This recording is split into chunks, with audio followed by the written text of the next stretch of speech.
The size of a user's innate ki center was even more important because the limited amount of ki one had in his body was all one could work with.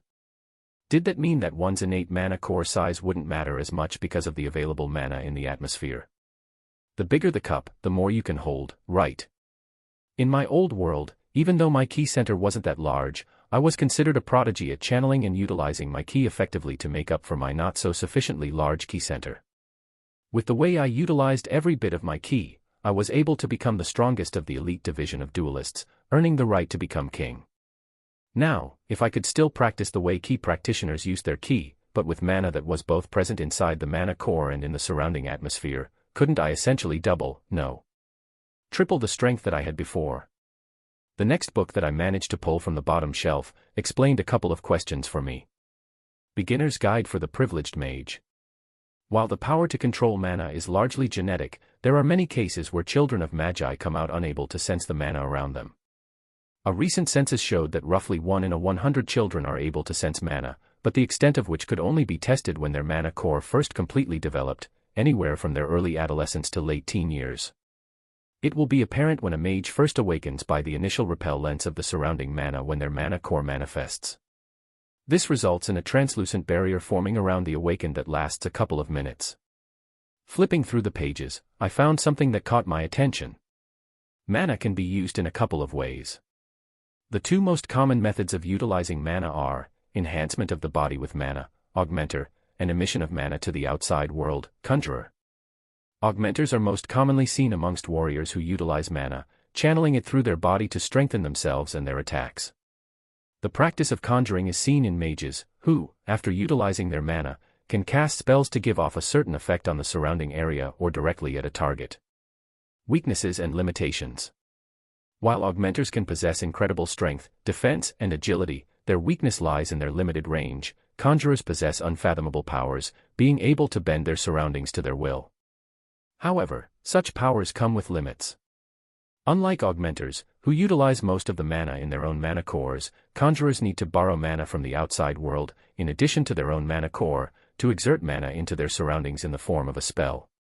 While both types of mages, or mana manipulators, for the more scientifically accurate term, depend on and are categorized by their mana core, augmenters and conjurers also have different ways of measuring their aptitude. Flip. An augmenter's prowess or talent is measured by the strength of the mana channels in their body, which measures the speed and efficiency in relocating their mana from their mana core into various parts of their bodies. A conjurer's power and talent, comparatively, is measured by the power of their mana veins, which indicates the speed and effectiveness of absorbing mana from the outside world to cast a spell. Mages, mana manipulators, are typically categorized into one of these two divisions since attempting to be proficient in both from an early stage is incredibly time-consuming and inefficient. Most are born with a skewed difference in their mana channels and mana veins. Augmenters do not need very strong mana veins because they mostly utilize the mana from their cores, while conjurers do not need very powerful mana channels because they do not release their mana into their own bodies. As proficiency level rises, the distinction between augmenters and conjurers lessens naturally, but that is only so at an advanced level. So my idiot father seems to be a decently competent augmenter and a less than average conjurer. That healing light though. What was my mother? Flip, flip, flip. Aha. There are a few rare deviants. The two most well-known types of deviants are elemental deviants and emitters. While there are still some undiscovered, ones that are highly sought after are the emitters, more commonly known as healers. Healers possess the rare ability to cast their unique restorative mana onto others, directly, recovering injuries and impairments. Wow, mother is the best. Fundamentals of conjuring. The proper steps of utilizing mana for conjurers is to gather the surrounding mana in the area, drawing it into your body, then, after circulating it into your mana core to stabilize and purify the atmosphere's diluted mana, you channel it into an appropriate conductor, a staff, wand, ring, of some sort, with the incantations as a mental controller for your will into shaping the mana into whatever spell you want. The more powerful the spell, the longer it will take to draw in surrounding mana, store it in your mana core, where it is condensed and purified, and finally channel and release. Because conjuring involves exerting focused mana into a particular spell, conjurers will notice that they have a special aptitude of certain elements, air, water, fire, earth, but with proper training, can become adequate in the basics of all elements. Flip, flip. Fundamentals of augmenting. Unlike conjuring, much less time can be spent gathering the surrounding mana. Efficient use of augmenting requires speed and precision in the use of the mana from your core and less from the mana in the atmosphere. This was where it clicked. Augmenting was very close to using ki, except you could also draw mana in from your surroundings. The reason why there weren't any kinds of conjurers in my old world of Earth was because there was no mana in the atmosphere to draw from and create a phenomenon. My gaze tensed as I read on. Augmenting requires proper distribution of mana into different parts of the body, depending on how the user sees fit. While it seems simple at a glance, augmenting requires much insight into the individual's own body. Being able to utilize the mana channels efficiently requires years of both mental and physical practice. Because augmenting involves extracting mana in its purest form from the user's mana core, there are no highly notable distinctions in an elemental sense at an early stage. However, augmenters are able to control their mana more freely, resulting in vastly different forms of fighting through augmentation. The phenomenon called backlash occurs in both types of practitioners. For augmenters, it occurs from depletion of the mana core, causing extreme bodily pain, depending on how strenuous the damage to the mana core is. For conjurers, backlash occurs from overfilling of the mana core. This is caused by overuse of spells beyond the practitioner's capacity, or using a spell too powerful for his or her mana core to handle. Closing the book, I propped myself up on my butt, digesting the overload of information that I had just read. Because of the uncanny similarities between the ki center from my old world and the mana core in this world, I found it hard to believe that you needed to be a young adolescent to manipulate mana. In my old world, children could already meditate and sense the ki scattered inside their bodies.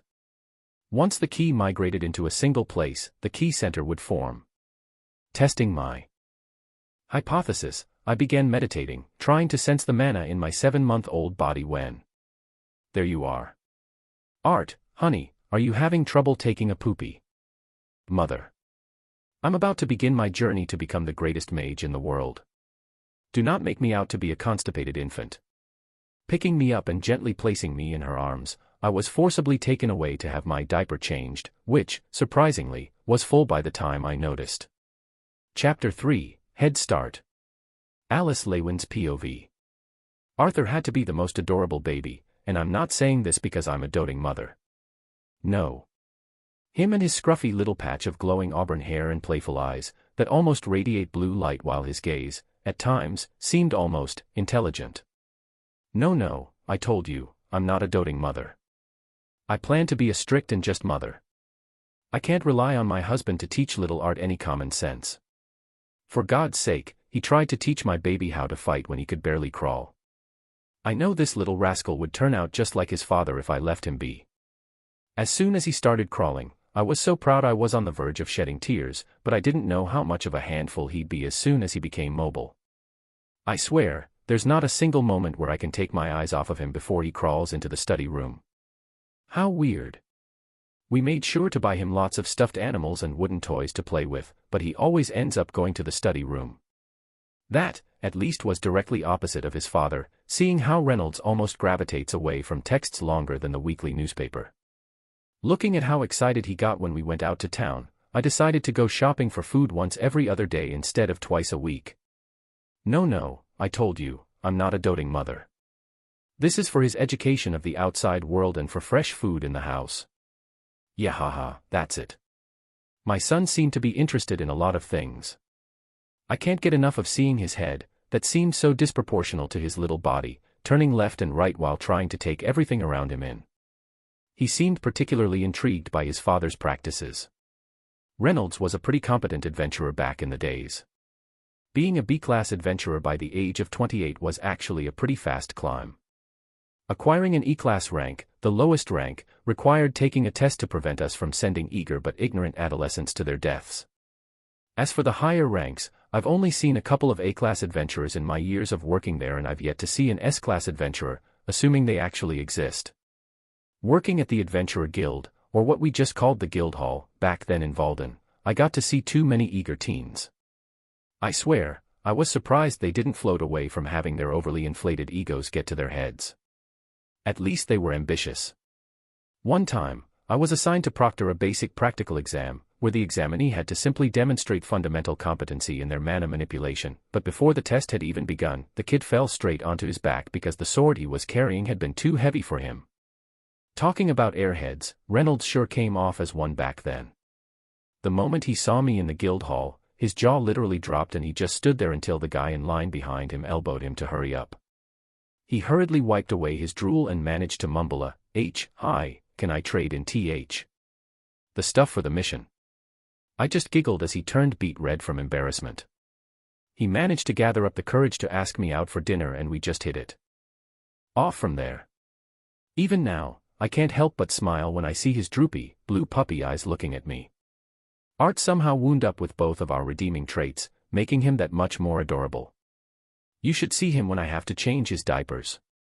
I don't know why, but he would start turning red in his cheeks and cover his face with his tiny little fingers. Could babies his age even get embarrassed? The next landmark that made it to my baby journal, which is purely for educational purposes, by the way, and not because I am a doting mother, was when he first said mama. He said mama.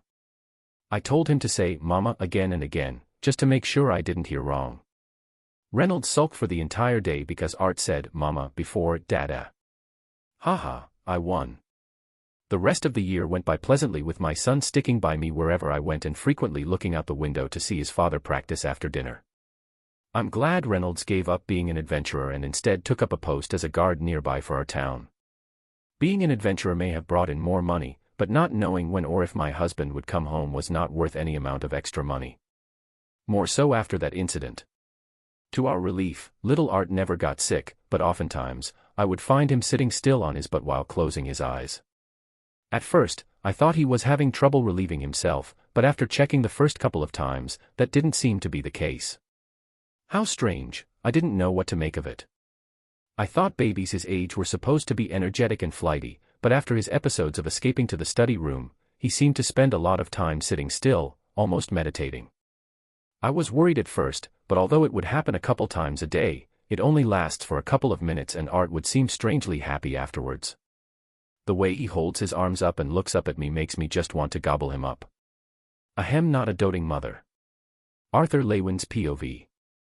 About 2 years have passed since I made my difficult journey to the study room.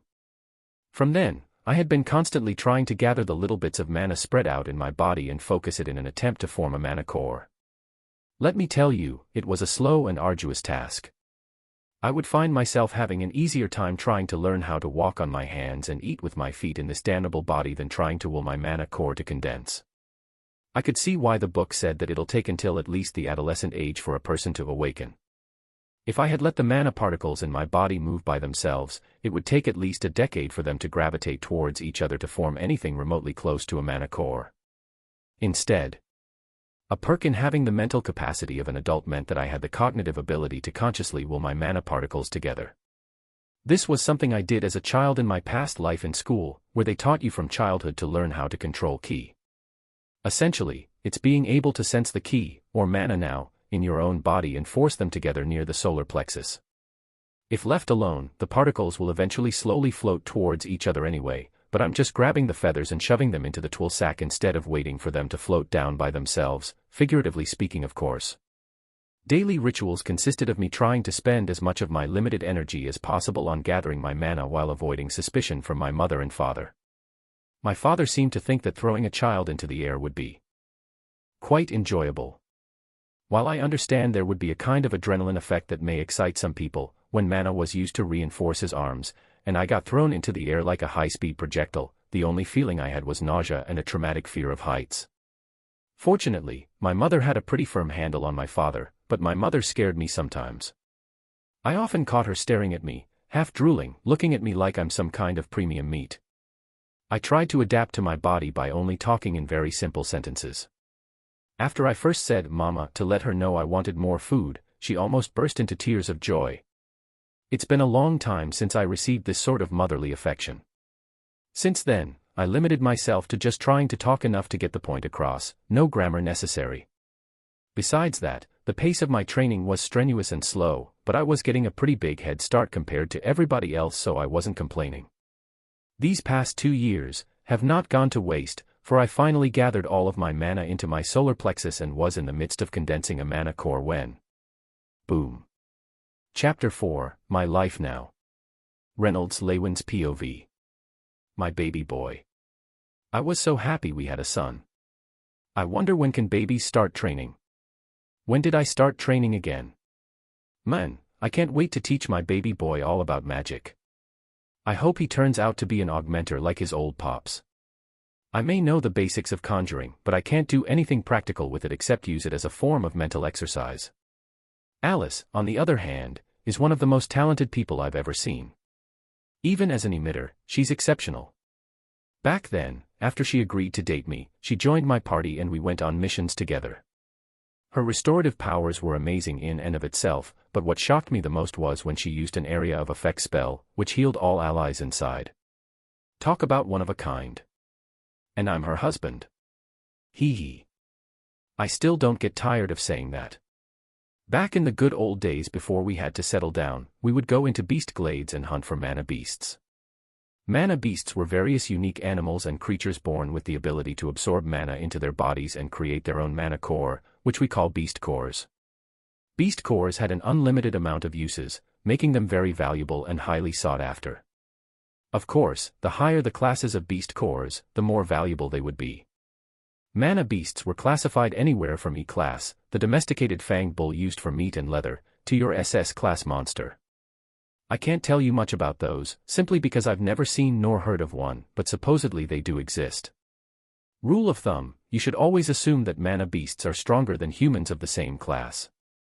Simply because, even if we take mana out of the equation, a beast's physical body was much stronger than the average human's. While the beast glades were dangerous, as long as you were cautious and didn't get lost, it was pretty easy to keep yourself out of trouble. The stronger beasts tended to be deeper in dungeon-like underground caves or nearer to the core of the glades. The first few tens of kilometers around the perimeter of the beast glades were pretty well mapped, and as long as you were at least a C-class adventurer, you'd be fine.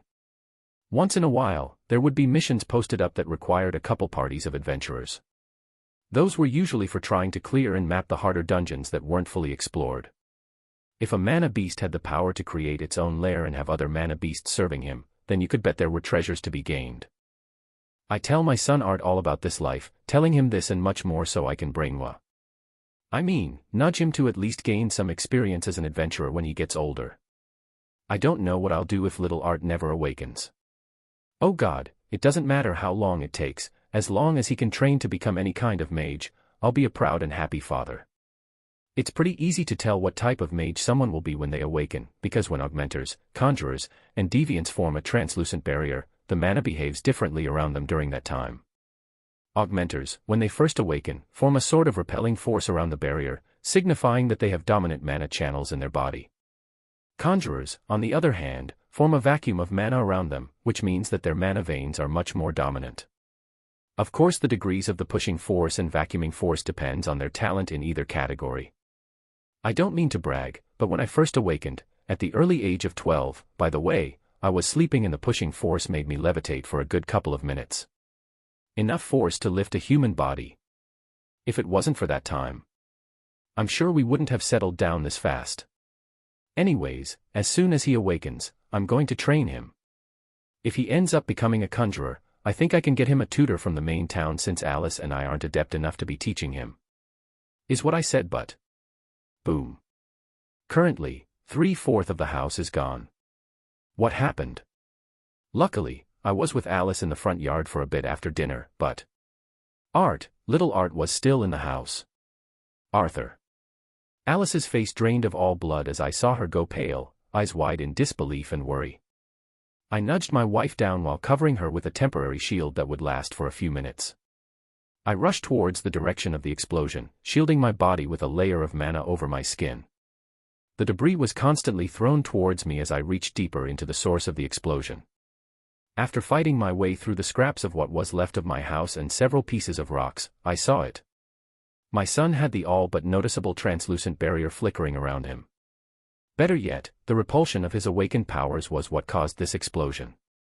He was floating in the center of a crater that cleared 3/4 of our house, as well as our entire backyard. Ha ha.